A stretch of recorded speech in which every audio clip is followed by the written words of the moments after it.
9 ministers so far are being sworn in, and it is most likely that 5 more BJP ministers would be sworn in. The lists are being sent out to the Raj Bhavan. Sanjay Jaiswal, the BJP state president, has gone there with the list recommended by Bihar Chief Minister Nitish Kumar.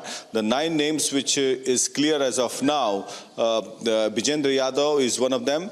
Vijender Babu, आपको नीतीश जी का phone आया, मंत्रिमंडल में फिर से आप हर बार की भांति आप शामिल हो रहे हैं, तो क्या बोला नीतीश जी? अब अभी तो गवर्नर हाउस से भी आ गया है पत्र। कहाँ है वो, आप दिखा रहे थे? हाँ वो है, तो वो भी आ गया है, इसलिए अब उस पर क्या नीतीश कुमार जी ने कहा ये पुरानी बातें हो गई। शपथ ग्रहण समारोह में शामिल होना है 4:30 बजे। दिखाएंगे क्या है इसमें? अब इसमें क्या है तो अब गोपनीय चीज़ है, इसको दिखाया नहीं जाता। मैं दिखा देता हूँ। नहीं, आप ऐसा मत करिए, ऐसा मत करिए। ये this is the letter that he has got, Vijendra Yadav, to be sworn in at 4:30 p.m. and letter from the principal secretary of the governor. तो विजेंद्र बाबू ये बताइए कि इस बार के सरकार की प्राथमिकताएं क्या होंगी, क्योंकि आपका बड़ा नंबर कम आया है जेडीयू का, तो बीजेपी ने स्पीकर का पद तो ले लिया आपसे। देखिए इससे कोई मतलब नहीं बनता। कल हमारा नंबर ज़्यादा था। आप याद कीजिए 2005 में जो सरकार बनी थी उसमें भी हमारा नंबर ज़्यादा था, 2010 में भी हमारा नंबर ज़्यादा था। तो नंबर ज़्यादा आप याद कीजिए 2015 में जब गठबंधन से अलग हम लोग थे आरजेडी के साथ, उसमें भी हमारा नंबर कम हो गया, उनका नंबर ज़्यादा हो गया। इससे काम की प्राथमिकताएं नहीं बदलती है। पार्टी कभी कम और ज़्यादा सीट जीतती रहती है। राजनीति में ये जनता मालिक है, जनता की जो कृपा होती है उसी के अनुसार सीट का होता है। लेकिन गठबंधन बनता ही है सरकार बनाने के लिए, और गठबंधन का धर्म है जनता। अब रानी के पेट से राजा नहीं निकलता, अब जनता की ताकत से सरकारें बनती है।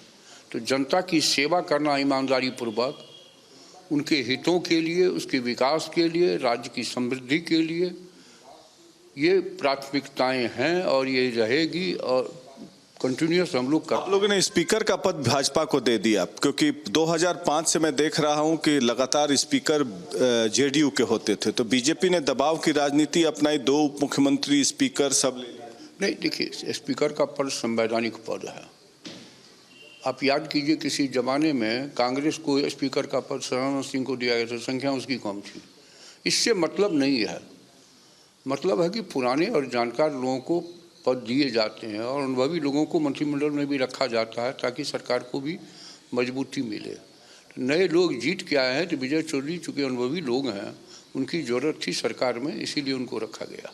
सुशील मोदी को दरकिनार कर दिया गया, उनके अनुभव का इस्तेमाल आपको क्या लगता है किस रूप में किया जाना चाहिए? किनार किया गया कि नहीं, ये भारतीय जनता पार्टी का अपना निर्णय है, तो उनको उनसे पूछिए, इस पर हम कोई कमेंट नहीं करेंगे। फिर भी आपको लगता है कि वो काबिल व्यक्ति हैं, उनका इस्तेमाल होना चाहिए जिस तरीके से? जितने नेता हैं सब काबिल हैं, उसमें कहीं दो राय नहीं है। सुशील मोदी ही नहीं, जो भी लोग हैं सब काबिल हैं। अब 90 से वो भी एमएलए थे, हम भी एमएलए हैं, प्रेम कुमार जी भी एमएलए हैं, तो ये अपनी जगह पर बातें हैं। पार्टी निर्णय लेती है कब किनको क्या दायित्व देना। और ये चिराग पासवान ने जिस तरीके से व्यवहार किया, क्या आप लोग बीजेपी से आग्रह करेंगे कि उनको एनडीए में वापस नहीं लिया जाए? एनडीए को निर्णय करना चाहिए, क्योंकि एनडीए को नुकसान हुआ उससे। उस आदमी ने एनडीए को नुकसान किया,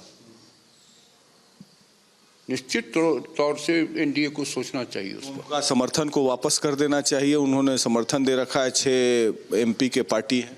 मैं कह रहा हूँ फिर एनडीए को उस पर सोचना चाहिए, विचार करना चाहिए। एनडीए ने नहीं कुछ कार्रवाई किया तो जेडीयू क्या अब नहीं किया कहे कि अब सरकार बनने का वक्त अभी है। आपको तो डैमेज किया, आप 43 पे आ गए, जो वोटिंग को डैमेज किया। अब आप राघोपुर का देख लीजिए, तेजस्वी यादव जीत गए। तब इसीलिए वो किसी को छोड़ा नहीं, पूरे एनडीए ने हम एक साथ थे। तो एनडीए के खिलाफ जो काम करेगा उस पर कार्रवाई तो होनी चाहिए, तो धर्म कहता है, वाजिब है। नीतीश कुमार के खिलाफ काफी गुस्सा भी था चुनाव में, आपको क्या लगता है कि 2005 से 10 में जो काम हुआ उसी तरह की सरकार फिर से आएगी? कोई गुस्सा नीतीश कुमार के खिलाफ नहीं था, और विपक्ष गुस्सा नहीं दिखाएगा तो उसको समर्थन कौन देगा? लेकिन जनता में अगर गुस्सा होता तो 125 सीट आता हम लोगों को। युवा को रोजगार देने की बात कर रहे थे तेजस्वी यादव, क्या आप लोग भी देंगे? आप लोगों ने भी 19 लाख रोजगार। आज तक दुनिया में उन्होंने रोजगार नहीं कहा था। 10 लाख लोगों को पहला कैबिनेट में नौकरी देंगे। दुनिया की सबसे ताकतवर और समृद्ध देश है अमेरिका, क्या वहाँ 80% लोग नौकरी कर रहे हैं? तो फिर और रोजगार कौन करेगा? अगर सभी लोगों को नौकरी दे दिया जाए तो रोजगार दुकान कौन चलाएगा? खेती बाड़ी कौन करेगा? व्यापार कौन करेगा? अन्य रोजगार में कौन रहे? रोजगार देना सरकार का धर्म है। तो ये आज के अर्थशास्त्री कहते हैं कि float the power and communication. तो क्या जुमला था उनका तेजस्वी यादव को, बरगला रहे? अज्ञानता की बात थी, अनुभवहीनता की बात थी। दुनिया में कोई ऐसा नहीं करता।